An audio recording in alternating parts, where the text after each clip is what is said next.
मनोजवं मारुततुल्यवेगं जितेन्द्रियं बुद्धिमतां वरिष्ठं वातात्मजं वानरयूथमुख्यं श्रीरामदूतं शरणं प्रपद्ये। बुद्धिर्बलं यशोधैर्यं निर्भयत्वम् अरोगता अजाड्यं वाक्पटुत्वं च हनुमतः स्मरणात् भवेत्। ॐ आञ्जनेयाय विद्महे वायुपुत्राय धीमहि तन्नो हनुमत् प्रचोदयात्। प्रपन्नानुरागं प्रभाकाञ्चनाभं जगद्भीतिशौर्यं तुषाराद्रिधैर्यं तृणीभूतहेतिं रणोद्यद्विभूतिं भजे वायुपुत्रं पवित्राप्तमित्रं भजे पावनं भावनानित्यवासं भजे बालभानु प्रभाचारुभासं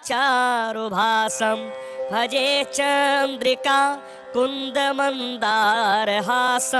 भजे सन्ततं रामभूपालदासं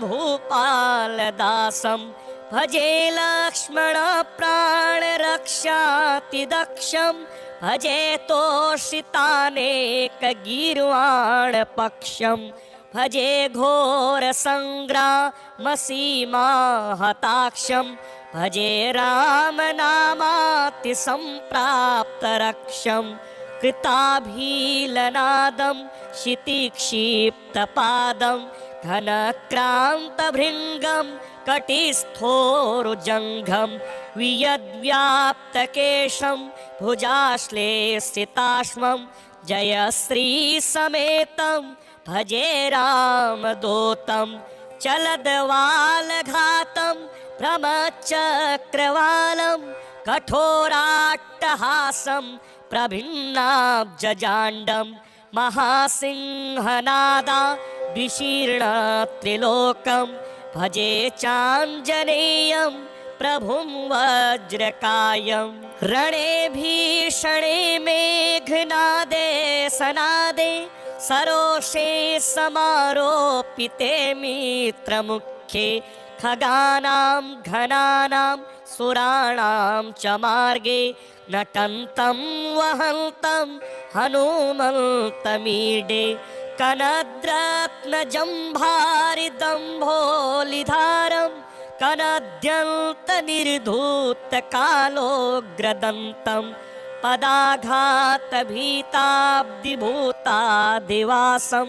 रणक्षोणिदक्षं भजे पिङ्गलाक्षं महागर्भपीडां महोत्पातपीडां महारोगपीडां महातीव्रपीडां हरत्याश्रुते पादपद्मानुरक्तो नमस्ते कपिश्रेष्ठ रामप्रियोगः सुधासिन्धुमुल्लङ्घ्य नाथोग्रदीप्तः सुधाचोषधीस्तः प्रगुप्तप्रभावं शणद्रोणशैलस्य सारेण सेतुं विना भूस्वयं कः समर्थः कपीन्द्रः निरातङ्कमाविश्य लङ्काविशङ्को भवानेन सीता तिशोकापहारी समुद्रां तरङ्गादिरौद्रं विनीन्द्रं विलङ्घ्योरुजङ्घस्तुतामर्त्यसङ्गः रमानाथ रामः शमानाथ रामः अशोकेन शोकं विहाय प्रहर्षं वनान्तरघनं जीवनं दानवानां विपाट्य प्रहर्षात् हनुमत्वमेव जराभारतो भूरिपीडां शरीरे निराधारणा रूढगाढ प्रतापे भवत्पादभक्तिं भवद्भक्तिरक्तिं कुरु श्रीहनुमत् प्रभो मे दयालो महायोगिनो ब्रह्मरुद्रादयो वा न जानन्ति तत्त्वं निजं राघवस्य कथं ज्ञायते मादृशे नित्यमेव प्रसीद प्रभो वानरेन्द्रो नमस्ते नमस्ते महासत्त्ववाहाय तुभ्यं नमस्ते महावज्रदेहाय तुभ्यं नमस्ते परिभूतसूर्याय तुभ्यं नमस्ते कृतमर्त्यकार्याय तुभ्यं नमस्ते सदा ब्रह्मचर्याय तुभ्यं नमस्ते सदा वायुपुत्राय तुभ्यं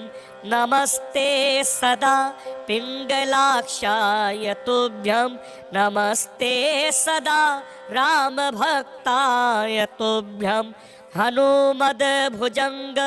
प्रयातं प्रभाते प्रदोषेऽपि वा चार्धरात्रेऽप्यमर्त्यः पठन्नस्नतोऽपि प्रमुक्ताघजालं सदा सर्वदा रामभक्तिं प्रयाति प्रपन्नानुरागं प्रभाकाञ्चनाभं जगद्भीतिशौर्यं तुषाराद्रिधैर्यं तृणीभूतहेतिं रणोद्यद्विभूतिं भजे वायुपुत्रं पवित्राप्तमित्रं भजे पावनं भावनानित्यवासं भजे बालभानु प्रभाचारुभासं भजे चन्द्रिका कुन्दमन्दारहासं भजे सन्ततं रामभूपालदासं भजे लक्ष्मणप्राणरक्षातिदक्षं भजे तोषितानेकगीर्वाणपक्षं भजे घोरसङ्ग्रामसीमाहताक्षं भजे रामनामातिसम्प्राप्तरक्षं कृताभीलनादं क्षितिक्षिप्तपादं घनक्रान्तभृङ्गं कटिस्थोरुजङ्घं वियद्व्याप्तकेशं भुजाश्लेषिताश्वं जयश्रीसमेतं भजे रामदूतं चलद्वालघातं भ्रमचक्रवालं कठोराट्टहासं प्रभिन्नाब्जजाण्डं महासिंहनादा विशीर्णत्रिलोकं भजे चाञ्जनेयं प्रभुं वज्रकायं रणे भीषणे मेघनादे सनादे सरोषे समारोपिते मित्रमुखे खगानां घनानां सुराणां च मार्गे नटन्तं वहन्तं हनुमन्तमीडे कनद्रत्नजम्भारिदम्भोलिधारं कनद्यन्तनिर्धूतकालोग्रदन्तं पदाघातभीताब्धिभूतादिवासं रणक्षोणिदक्षं भजे पिङ्गलाक्षं महागर्भपीडां महोत्पातपीडां महारोगपीडां महातीव्रपीडां हरत्याश्रुते पादपद्मानुरक्तो नमस्ते कपिश्रेष्ठ राम प्रियोगः सुधासिन्धुमुल्लङ्घ्य नाथोग्रदीप्तः सुधाचोषधीस्तः प्रगुप्तप्रभावं शणद्रोणशैलस्य सारेण सेतुं विना भूस्वयं कः समर्थः कपीन्द्रः निरातङ्कमाविश्य लङ्काविशङ्को भवानेन सीता तिशोकापहारी समुद्रां तरङ्गादिरौद्रं विनीन्द्रं विलङ्घ्योरुजङ्घस्तुतामर्त्यसङ्गः रमानाथ रामः शमानाथ रामः अशोकेन शोकं विहाय प्रहर्षं वनान्तरघनं जीवनं दानवानां विपाट्य प्रहर्षात् हनुमत्वमेव जराभारतो भूरिपीडां शरीरे निराधारणा रूढगाढ प्रतापे भवत्पादभक्तिं भवद्भक्तिरक्तिं कुरु श्री हनुमत् प्रभो मे दयालो महायोगिनो ब्रह्मरुद्रादयो वा न जानन्ति तत्त्वं निजं राघवस्य कथं ज्ञायते मादृशे नित्यमेव प्रसीद प्रभो वानरेन्द्रो नमस्ते नमस्ते महासत्त्ववाहाय तुभ्यं नमस्ते महावज्रदेहाय तुभ्यं नमस्ते परिभूतसूर्याय तुभ्यं नमस्ते कृतमर्त्यकार्याय तुभ्यं नमस्ते सदा ब्रह्मचर्याय तुभ्यं नमस्ते सदा वायुपुत्राय तुभ्यं नमस्ते सदा पिङ्गलाक्षाय तुभ्यं नमस्ते सदा रामभक्ताय तुभ्यं हनुमद्भुजङ्ग प्रयातं प्रभाते प्रदोषेऽपि वा चार्धरात्रेऽप्यमर्त्यः पठन्नस्नतोऽपि प्रमुक्ताघजालं सदा सर्वदा रामभक्तिं प्रयाति प्रपन्नानुरागं प्रभाकाञ्चनाभं जगद्भीतिशौर्यं तुषाराद्रिधैर्यं तृणीभूतहेतिं रणोद्यद्विभूतिं भजे वायुपुत्रं पवित्राप्तमित्रं भजे पावनं भावनानित्यवासं भजे बालभानु प्रभाचारुभासं भजे चन्द्रिका कुन्दमन्दारहासं भजे सन्ततं रामभूपालदासं भजे लक्ष्मणप्राणरक्षातिदक्षं भजे तोषितानेकगीर्वाणपक्षं भजे घोरसङ्ग्रामसीमाहताक्षं भजे रामनामातिसम्प्राप्तरक्षं कृताभीलनादं क्षितिक्षिप्तपादं घनक्रान्तभृङ्गं कटिस्थोरुजङ्घं वियद्व्याप्तकेशं भुजाश्लेषिताश्वं जयश्रीसमेतं भजे रामदूतं चलद्वालघातं भ्रमचक्रवालं कठोराट्टहासं प्रभिन्नाब्जजाण्डं महासिंहनादा विशीर्णत्रिलोकं भजे चाञ्जनेयं प्रभुं वज्रकायं रणे भीषणे मेघनादे सनादे सरोषे समारोपिते मित्रमुखे खगानां घनानां सुराणां च मार्गे नटन्तं वहन्तं हनुमन्तमीडे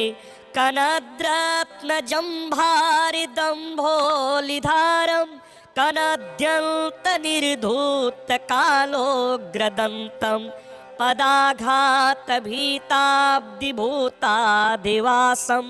रणक्षोणिदक्षं भजे पिङ्गलाक्षं महागर्भपीडां महोत्पातपीडां महारोगपीडां महातीव्रपीडां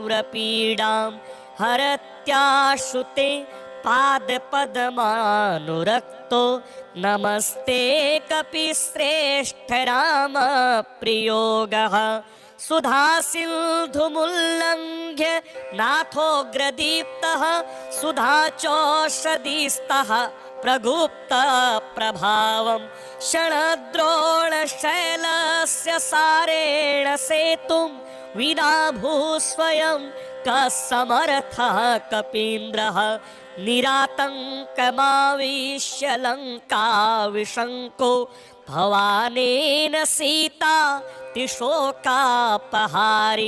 समुद्रां तरङ्गादिरौद्रं विनीन्द्रं विलङ्घ्योरुजङ्घस्तुतामर्त्यसङ्गः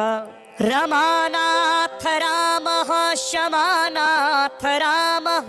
अशोकेन शोकं विहाय प्रहर्षं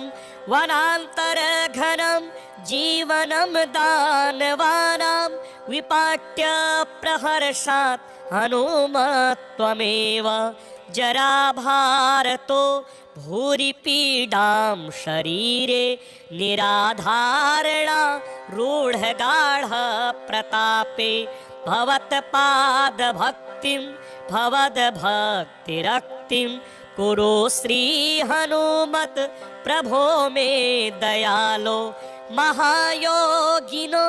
ब्रह्मरुद्रादयो वा न जानन्ति तत्त्वं निजं राघवस्य कथं ज्ञायते मादृशे नित्यमेव प्रसीद प्रभो वानरेन्द्रो नमस्ते नमस्ते महासत्त्ववाहाय तुभ्यं नमस्ते महावज्रदेहाय तुभ्यं नमस्ते परिभूतसूर्याय तुभ्यं नमस्ते कृतमर्त्यकार्याय तुभ्यं नमस्ते सदा ब्रह्मचर्याय तुभ्यं नमस्ते सदा वायुपुत्राय तुभ्यं नमस्ते सदा पिङ्गलाक्षाय तुभ्यं नमस्ते सदा रामभक्ताय तुभ्यं हनुमद्भुजङ्ग प्रयातं प्रभाते प्रदोषेऽपि वा चार्धरात्रेऽप्यमर्त्यः पठन्नस्नतोऽपि प्रमुक्ताघजालं सदा सर्वदा रामभक्तिं प्रयाति प्रपन्नानुरागं प्रभाकाञ्चनाभं जगद्भीतिशौर्यं तुषाराद्रिधैर्यं तृणीभूतहेतिं रणोद्यद्विभूतिं भजे वायुपुत्रं पवित्राप्तमित्रं भजे पावनं भावनानित्यवासं भजे बालभानु प्रभाचारुभासं भजे चन्द्रिका कुन्दमन्दारहासं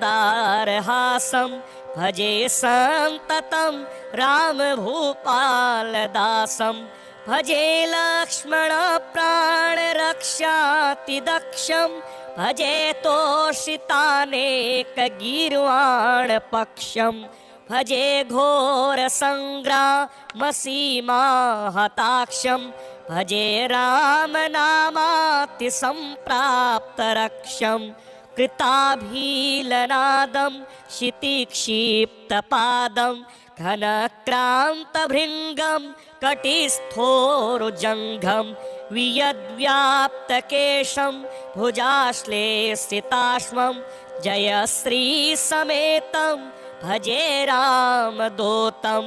चलद्वालघातं भ्रमचक्रवालं कठोराट्टहासं प्रभिन्नाब्जजाण्डं महासिंहनादा विशीर्णत्रिलोकं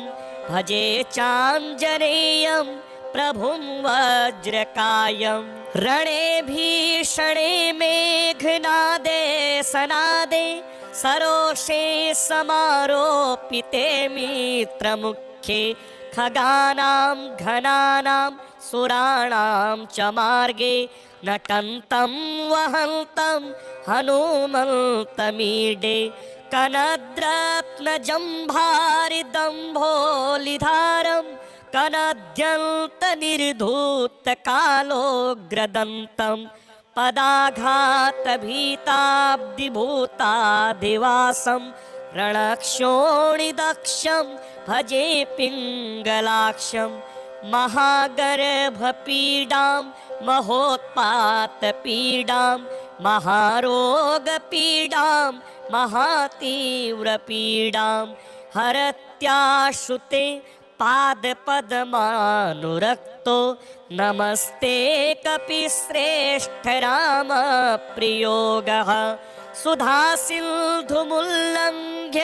नाथोग्रदीप्तः सुधाचौषधिस्तः प्रगुप्तप्रभावं शणद्रोणशैलस्य सारेण सेतुं विना भूस्वयं कः समर्थः कपीन्द्रः निरातङ्कमाविश्य लङ्काविशङ्को भवानेन सीता तिशोकापहारी समुद्रां तरङ्गादिरौद्रं विनीन्द्रं विलङ्घ्योरुजङ्घस्तुतामर्त्यसङ्गः रमानाथ रामः शमानाथ रामः अशोकेन शोकं विहाय प्रहर्षं वनान्तरघनं जीवनं दानवानां विपाट्य प्रहर्षात् हनुमत्वमेव जराभारतो भूरि पीडां शरीरे निराधारणा रूढगाढ प्रतापे भवत्पादभक्तिं भवद्भक्तिरक्तिं कुरु श्रीहनुमत् प्रभो मे दयालो महायोगिनो ब्रह्मरुद्रादयो वा न जानन्ति तत्त्वं निजं राघवस्य कथं ज्ञायते मादृशे नित्यमेव प्रसीद प्रभो वानरेन्द्रो नमस्ते नमस्ते महासत्त्ववाहाय तुभ्यं नमस्ते महावज्रदेहाय तुभ्यं नमस्ते परिभूतसूर्याय तुभ्यं नमस्ते कृतमर्त्यकार्याय तुभ्यं नमस्ते सदा ब्रह्मचर्याय तुभ्यं नमस्ते सदा वायुपुत्राय तुभ्यं नमस्ते सदा पिङ्गलाक्षाय तुभ्यं नमस्ते सदा रामभक्ताय तुभ्यं हनुमद्भुजङ्ग प्रयातं प्रभाते प्रदोषेऽपि वा चार्धरात्रेऽप्यमर्त्यः पठन्नस्नतोऽपि प्रमुक्ताघजालं सदा सर्वदा रामभक्तिं प्रयाति प्रपन्नानुरागं प्रभाकाञ्चनाभं जगद्भीतिशौर्यं तुषाराद्रिधैर्यं तृणीभूतहेतिं रणोद्यद्विभूतिं भजे वायुपुत्रं पवित्राप्तमित्रं भजे पावनं भावनानित्यवासं भजे बालभानु प्रभाचारुभासं भजे चन्द्रिका कुन्दमन्दारहासं भजे सन्ततं रामभूपालदासं भजे लक्ष्मणप्राणरक्षातिदक्षं भजे तोषितानेकगीर्वाणपक्षं भजे घोरसङ्ग्रामसीमाहताक्षं भजे रामनामातिसम्प्राप्तरक्षं कृताभीलनादं क्षितिक्षिप्तपादं घनक्रान्तभृङ्गं कटिस्थोरुजङ्घं वियद्व्याप्तकेशं भुजाश्लेषिताश्वं जयश्रीसमेतं भजे रामदूतं चलद्वालघातं भ्रमचक्रवालं कठोराट्टहासं प्रभिन्नाब्जजाण्डं महासिंहनादा विशीर्णत्रिलोकं भजे चाञ्जनेयं प्रभुं वज्रकायं रणे भीषणे मेघनादे सनादे सरोषे समारोपिते मित्रमुखे खगानां घनानां सुराणां च मार्गे नटन्तं वहन्तं हनुमन्तमीडे कनद्रत्नजम्भारिदम्भोलिधारं कनद्यन्तनिर्धूतकालोग्रदन्तं पदाघातभीताब्धिभूतादिवासं रणक्षोणिदक्षं भजे पिङ्गलाक्षं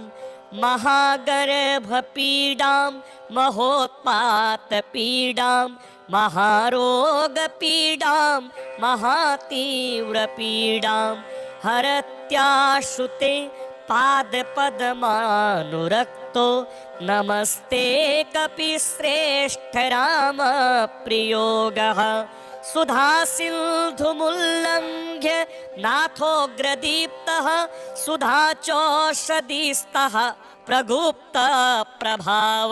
क्षणद्रोणशैलस्य सारेण सेतुं विना भूस्वयं कः समर्थः कपीन्द्रः निरातङ्कमाविश्य लङ्काविशङ्को भवानेन सीता तिशोकापहारी समुद्रां तरङ्गादिरौद्रं विनीन्द्रं विलङ्घ्योरुजङ्घस्तुतामर्त्यसङ्गः रमानाथ रामः शमानाथ रामः अशोकेन शोकं विहाय प्रहर्षं वनान्तरघनं जीवनं दानवानां विपाट्य प्रहर्षात् हनुमत्वमेव जराभारतो भूरिपीडां शरीरे निराधारणा रूढगाढ प्रतापे भवत्पादभक्तिं भवद्भक्तिरक्तिं कुरु श्रीहनुमत् प्रभो मे दयालो महायोगिनो ब्रह्मरुद्रादयो वा न जानन्ति तत्त्वं निजं राघवस्य कथं ज्ञायते मादृशे नित्यमेव प्रसीद प्रभो वानरेन्द्रो नमस्ते नमस्ते महासत्त्ववाहाय तुभ्यं नमस्ते महावज्रदेहाय तुभ्यं नमस्ते परिभूतसूर्याय तुभ्यं नमस्ते कृतमर्त्यकार्याय तुभ्यं नमस्ते सदा ब्रह्मचर्याय तुभ्यं नमस्ते सदा वायुपुत्राय तुभ्यं नमस्ते सदा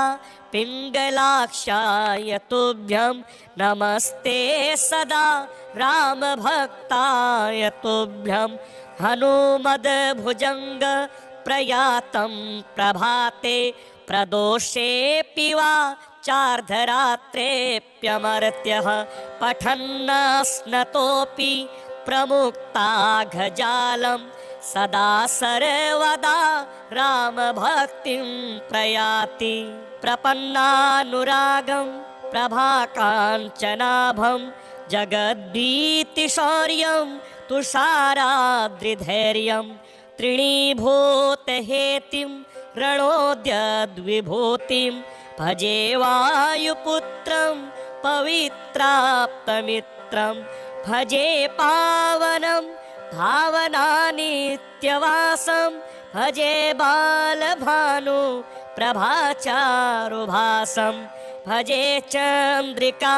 कुन्दमन्दारहासं भजे सन्ततं रामभूपालदासं भजे लक्ष्मणप्राणरक्षातिदक्षं भजे तोषितानेकगीर्वाणपक्षं भजे घोरसङ्ग्रामसीमाहताक्षं भजे रामनामातिसम्प्राप्तरक्षं कृताभीलनादं क्षितिक्षिप्तपादं घनक्रान्तभृङ्गं कटिस्थोरुजङ्घं वियद्व्याप्तकेशं भुजाश्लेषिताश्वं जयश्रीसमेतं भजे रामदूतं चलद्वालघातं भ्रमचक्रवालं कठोराट्टहासं प्रभिन्नाब्जजाण्डं महासिंहनादा द्विशीर्णत्रिलोकं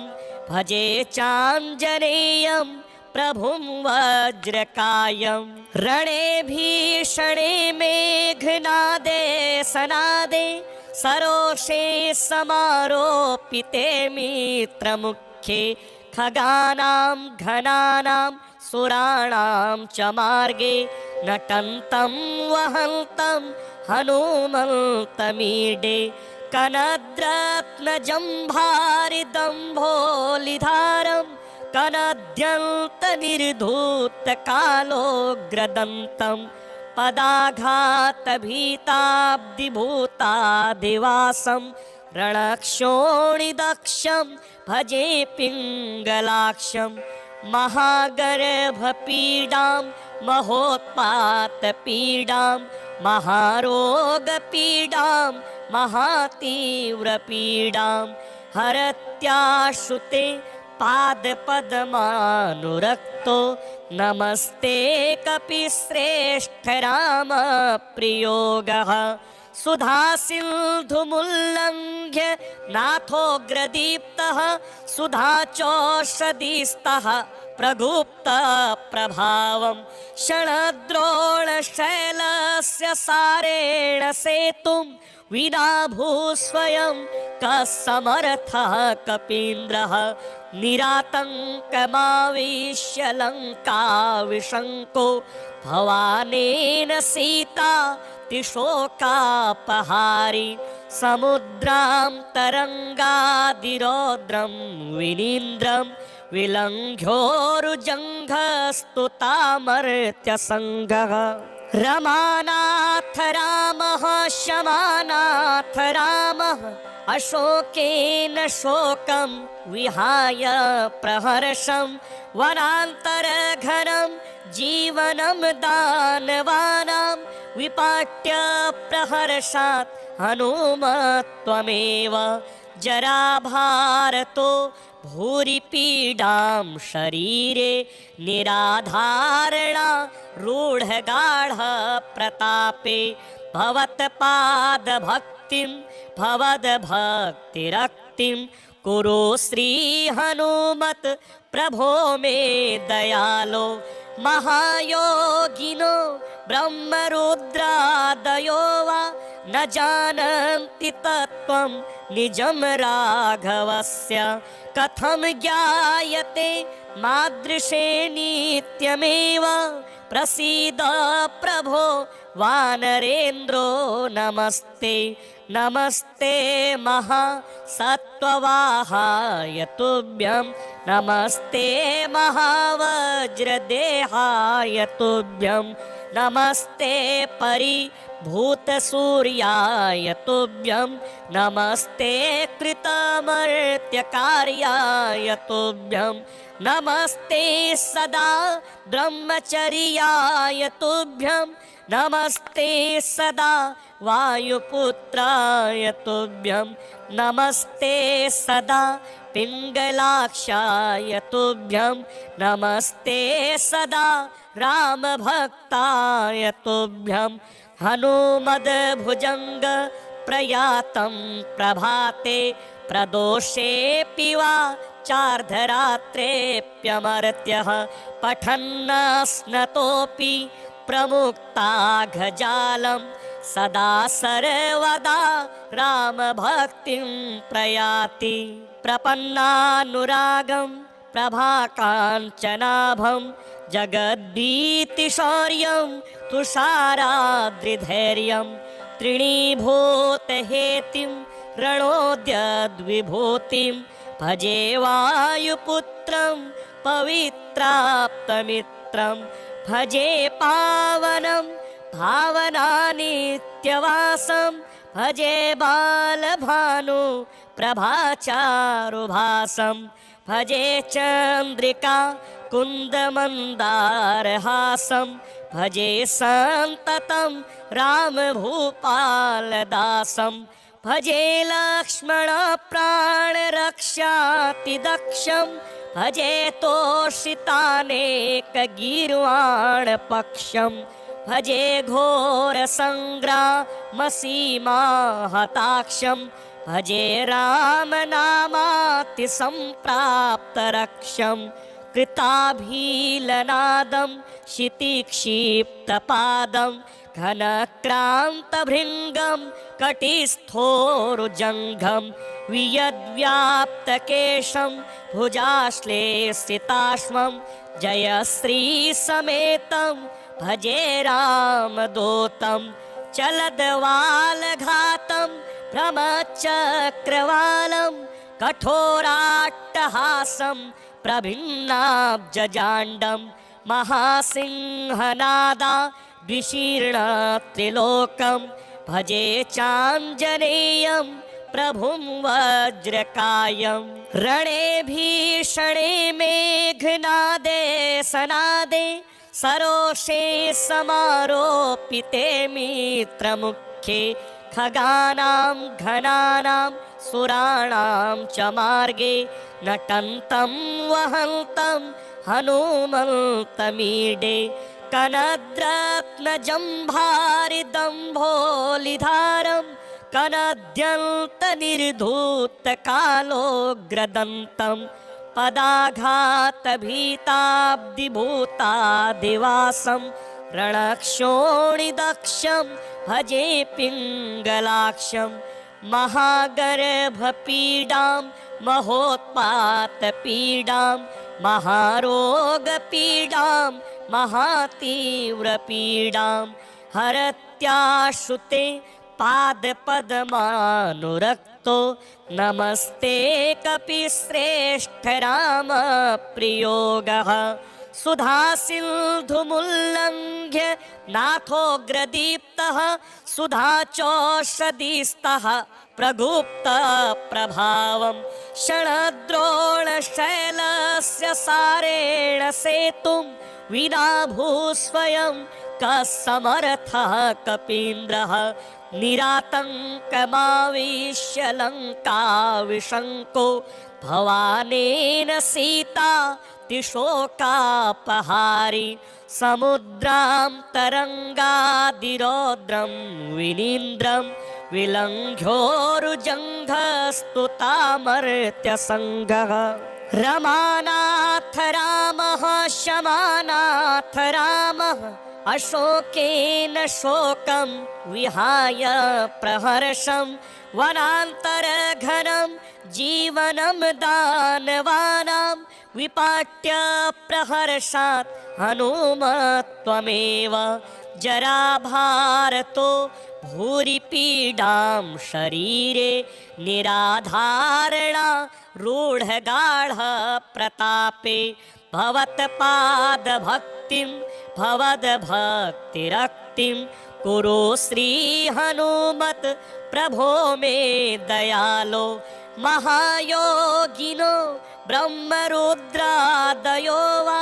न जानन्ति तत्त्वं निजं राघवस्य कथं ज्ञायते मादृशे नित्यमेव प्रसीद प्रभो वानरेन्द्रो नमस्ते नमस्ते महासत्त्ववाहाय तुभ्यं नमस्ते महावज्रदेहाय तुभ्यं नमस्ते परिभूतसूर्याय तुभ्यं नमस्ते कृतमर्त्यकार्याय तुभ्यं नमस्ते सदा ब्रह्मचर्याय तुभ्यं नमस्ते सदा वायुपुत्राय तुभ्यं नमस्ते सदा पिङ्गलाक्षाय तुभ्यं नमस्ते सदा रामभक्ताय तुभ्यं हनुमद्भुजङ्ग प्रयातं प्रभाते प्रदोषेऽपि वा चार्धरात्रेऽप्यमर्त्यः पठन्नस्नतोऽपि प्रमुक्ताघजालं सदा सर्वदा रामभक्तिं प्रयाति।